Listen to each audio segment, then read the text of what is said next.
Hi there, this is the Economy Cowboy right off of the interstate, your one stop shop in the southwest, right beside the fireworks stand. We have the coldest Mountain Dew, and we will never run out of Copenhagen Long Cut or Skull Straight.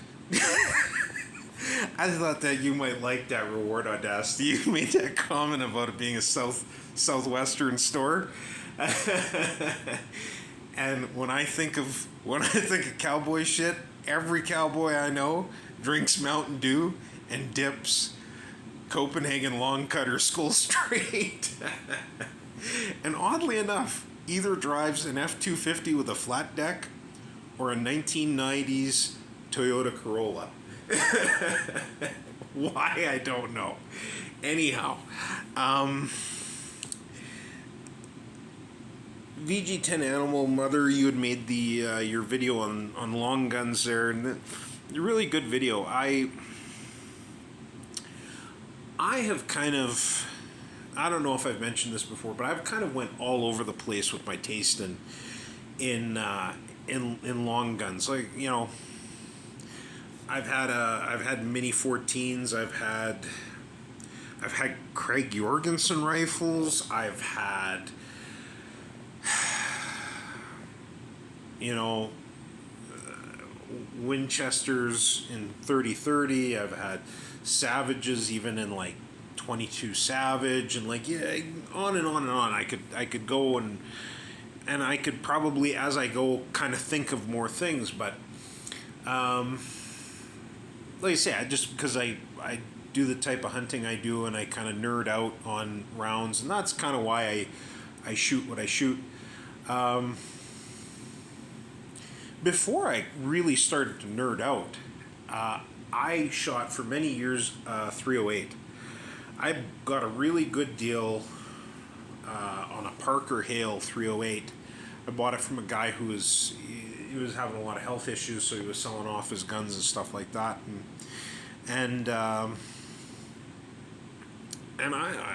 even with that, I made a lot of, you know, like, I went from wanting the most horsepower possible, right? You know, for the longest time in there, I shouldn't say for the long, well, it was a good while. For a good while, I shot 180 grain round nose out of that 308. Punch a hole through a whitetail like you wouldn't believe. And I kind of dialed it back, and I kind of figured out that 150 grain was kind of the sweet spot for 308. You mentioned like the difference between 308 and 30-06. I've never felt that it was that big of a difference. I just don't. I don't know.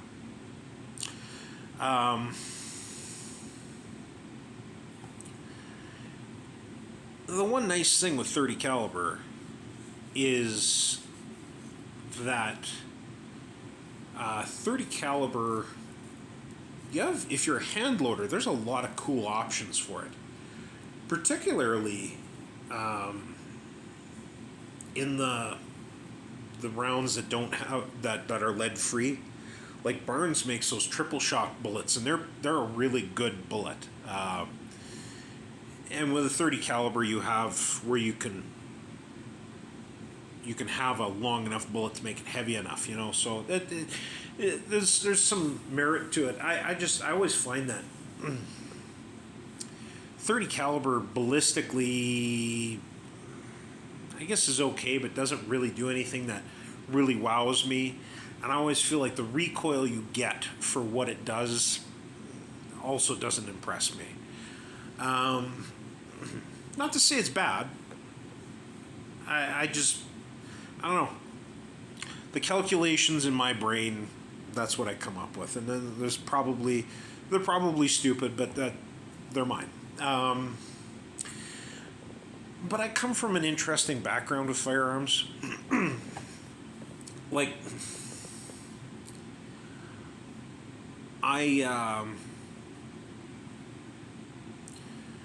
it's funny, like a lot of, and I'm, you know, we're talking, you know, whitetail hunters in northern Minnesota.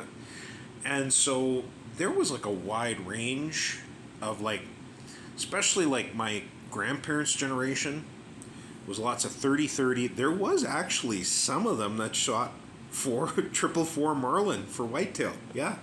On one side, my grandpa used a semi-automatic Winchester 308. My grandmother used a 30-30. That was her deer rifle. And then, like my parents' generation, then you started to see a lot more stuff. Like, there was still a lot of 30-30s and stuff like that, but you started to see 300 Win Mags and stuff like that. My favorite uncle, his go-to rifle, which is a fantastic caliber, and I would own if it wasn't for the fact that it's so hard to come by. His go-to hunting rifle was a 264 Win Mag. That is that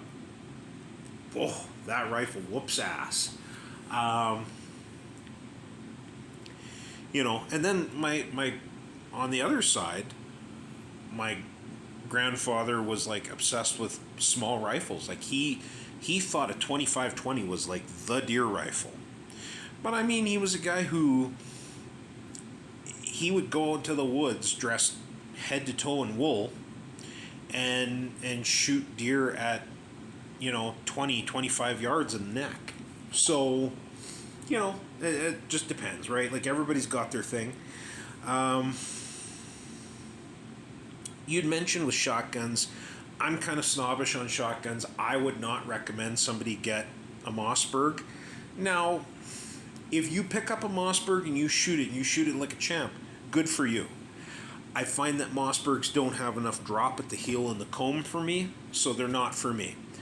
I like a lot of semi-automatics. I like a lot of over and unders, but I know there's a friend of mine, he cannot shoot an over and under to save his life, but he shoots a side-by-side great. So I think shotguns are a highly individual thing in terms of, that kind of stuff. Not really so big into the short-barreled shotguns. I think they're cool as shit. I don't know. Like if I could get a 20 gauge side by side cut off into a handgun, that would be cool as shit, and I would buy that. But otherwise, like to get a 18-inch Mossberg, I don't know. I will say that when you were talking that, shit, I can't remember the name of it. It's really short anyway. That one kind of interests me because I wonder how that would be to handle. Just curious. 22 rifles, I am all about the CZ Brunos. That's all I like. I've got some other stuff, but that's kind of my thing. They're great. The only thing that you really need to get for them is one of the single shot magazines, so you can just single load shorts into them because they don't feed shorts really well. And that's more of a holdover for me from when I used to trap. I like being able to shoot shorts. And I think with a 22, a scope or peep sights, great route to go. Make sure you have a sling on it because you need a way to carry it. 22 handguns, I'm learning, right? Because I'm not a super big handgunner. I got that Ruger Mark IV more just because of the member berries, because my favorite uncle had like a Mark I or a Mark II, and I got like the exact same model as what he had, except the newer model. I am curious. I've looked at that Beretta Bobcat several times. I am very curious. I will, at some point, I wouldn't mind to get myself either a J-frame or an LCR in 22. I don't know what the better one to get would be. And as far as the CCW search goes, I had a kind of an eye-opening experience on the weekend. A friend of mine, he takes me out shooting.